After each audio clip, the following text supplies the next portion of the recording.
As promised, we're talking about Shakespeare. It's As You Like It and Drunk Macbeth are the two events that we're covering. The one that opens tonight is As You Like It, and we welcome Brian McGowan, who's playing Orlando, the male romantic lead in As You Like It, and Francisco Torres, Madison Shakespeare Company's artistic director, and he plays the character of Jacques in As You Like It. Good morning.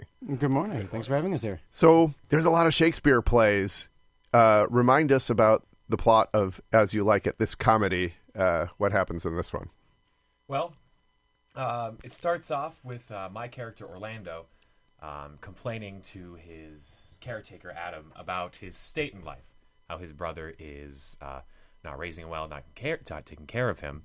So he ends up getting in a fight with his brother Oliver, and then he ends up getting in another fight with the wrestler Charles, and he ends up, through a spate of things, having to leave the castle and go to the forest, wherein he ends up running into his love, whom he meets at the castle, Rosalind, who at that point is dressed as Ganymede, dressed as a boy who's running around the forest. And Rosalind as Ganymede decides that she's going to mess with Orlando a little bit and pretend to have Orlando fall in love with Ganymede so that Orlando can take his unrequited love out on Ganymede, so to speak.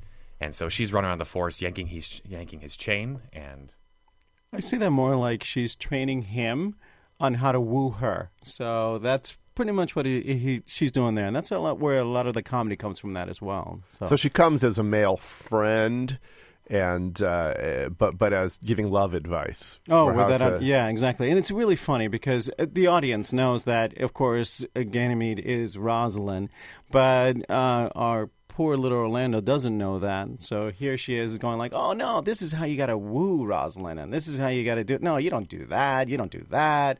So there's a lot of comedy that comes from those things there. So.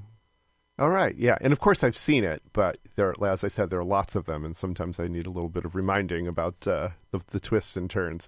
It's a pretty complicated one, the comedies often are. Is there more mistaken identities, or is that pretty much, if we follow all that, we got it? Oh, yeah, no, if you follow it, you'll see it there. It's great. And Emily Morrison Weeks, who directed the show, she's got music going on from Tom Castle. I don't know if your fan base knows Tom Castle. I'm sure you guys know. He's great, folk singer. He's awesome. And so we got some original music from Tom Castle. We got music. We got pratfalls. We got comedy all over the place. You use some of the pro wrestling. There's a wrestler, Charles, and so that gives you some action in it. Yeah, so we got a lot of things for guys. We got a lot of things for girls. We got a lot of things for everybody. So it should be a lot of excitement. Madison Shakespeare Company. This is at Edgewood Amphitheater. So tell me, what's the relationship between Madison Shakespeare Company and Edgewood? Well, it's a great relationship. Actually, Emily Morrison Weeks happens to be an alumni from Edgewood College, so it's great for her to bring this back to there. But what they have at the Stream building right there, they have a Greek amphitheater, which is right outside, Greek-style amphitheater right outside. Overlooks the woods, and then there's a lake right behind it. It's beautiful. The sound is amazing, and it's just a great setting for, especially As You Like It. Sounds a little bit like the poor man's Spring Green. I mean, you're a lovely outdoor setting to see Shakespeare in. That's right, yeah. So it'd be fun. And we don't say prices. This last time it didn't work. The person just said the prices, but is it the poor man's and woman's Spring Green because it actually costs less? Right. Okay. Yes, it does. I'm just confirming it that. does. It does cost less. Okay. And it's contribution based. So, we do have a suggested contribution of $15. But of course, you can go ahead and contribute what you like. It's Shakespeare. As you like it. Yeah. Mm-hmm. You can use that if you like. That's right. Pricing. All right. And, well, let's talk a little bit. We can return to As You Like It if you want, but I want to make sure that we fit this in, too. Drunk Shakespeare is the trend that's happening across the country, evidently. There's drunk history. There's drunk everything, right? I don't know if there's like drunk nuclear power plant administration, but there's a lot of drunk stuff out there. And this is Drunk Macbeth is what you're doing at the Capitol Brewery, so also an appropriate venue for that. And also at the Brink Lounge, right? You got two shows of that. And those are in July. So the Capitol Brewery one is July 1st, and the Brink Lounge one follows on Friday, July 7th. That's correct. And so I suppose by going for Macbeth, you chose Macbeth, you just wanted, I mean, it had to be one of the heavy ones, right? You just want that juxtaposition between we are drunk and we're doing something really serious. Yeah, and it's and we've had a lot of our, because we did Macbeth at Edgewood College last year, so we have a couple of our stars from there coming back, but they were very sober at that point in time, so we'll see what it looks like when... Do you have rules in Madison Shakespeare Company about being sober?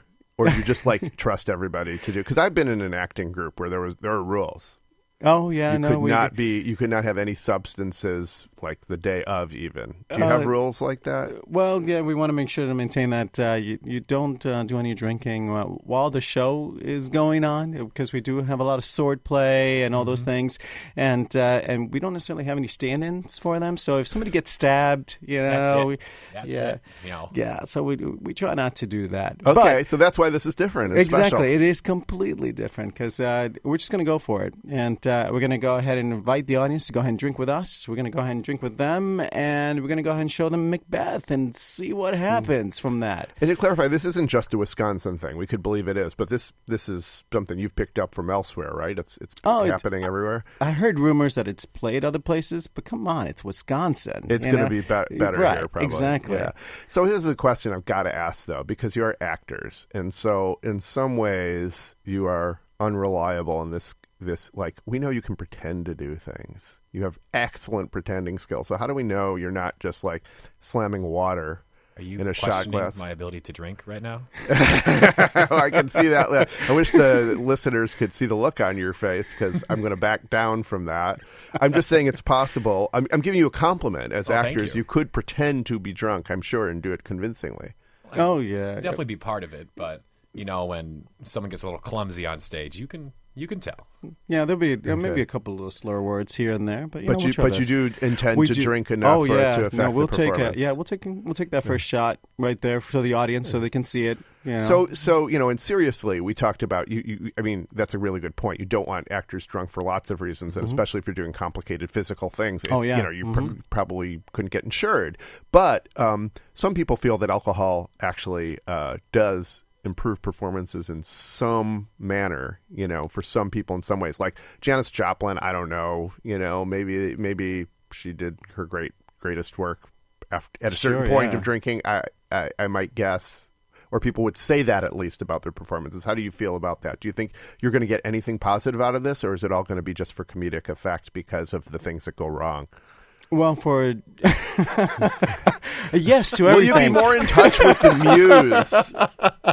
Shakespeare probably has a line for this, and I can't call it up, but I'm sure something about wine. And it's all there. But Dionysus. I would say, I say yes to all of it. And I'm sure we're going to get some hilarity in there. I'm sure there's going to be one individual who's going to get a little bit too much, and the next thing you know, we have to try to pick him off the floor and see if we can continue on with the play after that. But it's all about in the moment, and let's see where we go from there. So we've never done this before, and it'll be exciting to have an audience there that can share this experience with us. So, if it goes well, will you do Chekhov on acid? Oh, that sounds great, actually. I don't see why not. Yeah. Okay. You can use that, too. I'm just if you want. We'll make sure to put you as a credit on the program for the suggestion. So that'll be good. Yeah, I will come to that. All right. We've been speaking with Madison. It sounds like my coffee had something in it. Madison Shakespeare Company about these two plays, As You Like It. And that's the one that's opening tonight. And we can remind people about Drunk Macbeth that happens in July. You can remember they're both starting out at the beginning of the month. Thanks for coming down on opening night morning, right? That's not so easy all the time. You got to get up really early and then have a really long day. Yeah, well, for me, I was like, I'm a little tired, but this gentleman right here, he loves these mornings, and he's excited for the show, so it's good. I'm ready. All right. Brian and Francisco, thank you, and break a leg. No, thank you so much.